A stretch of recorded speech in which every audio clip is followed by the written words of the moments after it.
Mary Ann, 28 years old, Tugong Bata pa Mindanao, din tayo. Agusan del Sur. Then, oh my God. Nakikinig kami. Then, Pinali yun. independent woman. Oh, si much strong woman din siya tayo. Na umuwi mag-isa actually. Then, kasi malayo ako sa pamilya ko. Then, hindi rin ako naasa sa kanila. Mm. Tapos, Si Bibs pa nga, hindi pa nakapag-testimony. Si Bibs, hindi pa.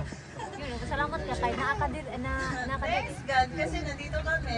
Si Mark, Sa Riyadh saka kami si Bibs. galing, pero nalipat kami ng Saudi. Mm. Kasi pinilit namin na lumipat ng Jeddah. Tapos, Saan siya galing? sa Riyadh Sa Riyadh. po. Then, palipat kami sa Jeddah.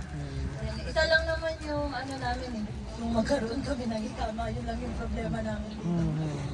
Kaya, By God's grace. Wala pa sila sana, ikama tayo. I hope na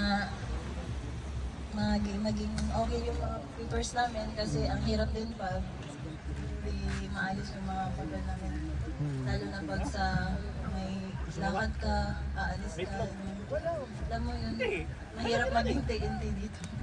At lalo yung wala kaming alam, first time din namin mag-abroad. First time din. Kami din first time.